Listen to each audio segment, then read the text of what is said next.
Press ক্লাবে আজকের সংবাদ সম্মেলনে আগত সম্মানিত সাংবাদিক বৃন্দ, সবাইকে শ্রদ্ধা জানিয়ে আমি আমার আজকের এই সংবাদ সম্মেলনের বক্তব্য শুরু করছি। আমি গৌরপদ মণ্ডল, পিতা দুর্গাপদ মণ্ডল, গ্রাম কচুয়া, ডাকঘর, কাদাকাটি, উপজেলা আশাশুনি, জেলা সাতক্ষীরা। বর্তমানে দরগাপুর SKRH স্কুল অ্যান্ড কলেজের ভারপ্রাপ্ত অধ্যক্ষ।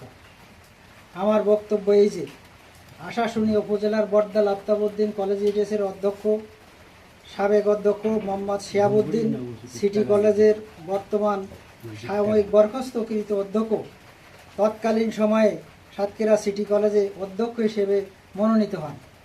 ফলে বটদাল আফতাবউদ্দিন কলেজিয়েট স্কুলের অধ্যক্ষ পদটি শূন্য হয়। আমি উক্ত অধ্যক্ষ পদে নিয়োগ প্রদানের বিষয়ে তৎকালীন সভাপতি আওয়ামী লীগের সাতক্ষীরা 3 আসনের সাবেক সংসদ সদস্য ডাক্তার SM মোখলেসুর রহমানের সাথে কথা বলি। তখন ডাক্তার মোখলেসুর রহমান বলেন, অধ্যক্ষ পদে নিয়োগ পেতে গেলে বিদ্যালয়ের উন্নতিকল্পে আমাকে 5 লক্ষ টাকা দিতে হবে এবং ইন্টারভিউ বোর্ডের সকল খরচ তোমাকে বহন করতে হবে। এছাড়া টাকা দেওয়ার পরেই নিয়োগ বিজ্ঞপ্তি প্রদান করা হবে। ডাক্তার মোখলেসুর রহমান সাহেব একজন সমাজে মর্যাদাপূর্ণ ব্যক্তি। তার কথায় বিশ্বাস করে তার কথা মতো 1/12/2022 তারিখে ডাক্তার মোখলেসুর রহমানের সাতক্ষীরাস্থ বাসভবনে গিয়ে আমার স্ত্রী রিনা রায়ের হাত দিয়ে ডাক্তার মোখলেসুর রহমানের হাতে 5 লক্ষ টাকা তুলে দিই, যার ভিডিও ফুটেজ এবং স্থিরচিত্র সংরক্ষিত রয়েছে।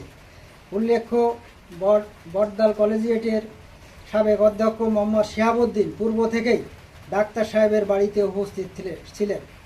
ডাক্তার মোখলেসুর রহমান সাহেব আমাকে আরও জানান, চাকরি না দিতে পারলে টাকা ফেরত দেব। আপনাদের জ্ঞাতার্থে আমি জানাই, ডাক্তার মোখলেসুর রহমান ও মোহাম্মদ শিহাবউদ্দিন যোগ সাজস করে বটদাল কলেজিয়েট স্কুলে আমাকে নিয়োগ দেবে বলে আমার নিকট থেকে 5 লাখ টাকা নিয়ে আত্মসাৎ করেছে। এছাড়া জানা যায়, 3য় ও 4র্থ শ্রেণীর 7টি পদে নিয়োগ প্রদানের নামে তারা বহু নিরীহ চাকরি প্রত্যাশী ব্যক্তির কাছে প্রায় 70-72 লাখ টাকা আত্মসাৎ করেছে বলে বিশ্বস্ত সূত্রে জানা যায়।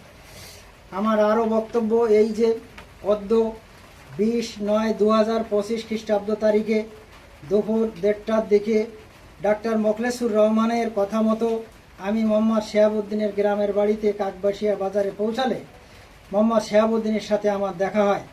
আমার সঙ্গী হিসাবে সেখানে উপস্থিত ছিল দৈনিক পত্রদূতের সাংবাদিক আহমদ আলী, বিশিষ্ট বীর মুক্তিযোদ্ধা। আমার পাওনা টাকা বিষয়ে তার সঙ্গে আলাপকালে সে এক পর্যায়ে উত্তেজিত হয়ে আমার সাথে চরম দুর্ব্যবহার করে এবং গায়ে হাত তোলে।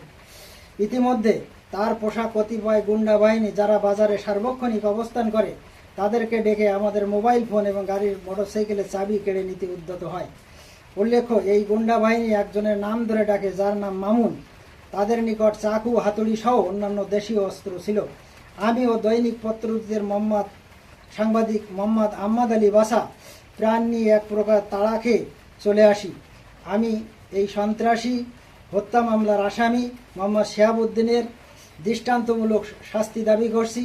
সাথে সাথে আমার কাছ থেকে অধ্যক্ষ পদে নিয়োগ দিব বলে যে প্রতারণা করে ডাক্তার মোখলেসুর রহমান এবং মোহাম্মদ শিহাবউদ্দিন যে 5 লক্ষ টাকা আত্মসাৎ করেছে, এরও সুরাহা এবং ঊর্ধ্বতন মহলের দৃষ্টি আকর্ষণ করছি, যাতে আমি আমার পাওনা টাকা ফেরত পেতে পারি এবং তাদের বিরুদ্ধে আইনানুগ ব্যবস্থা গৃহীত হয়।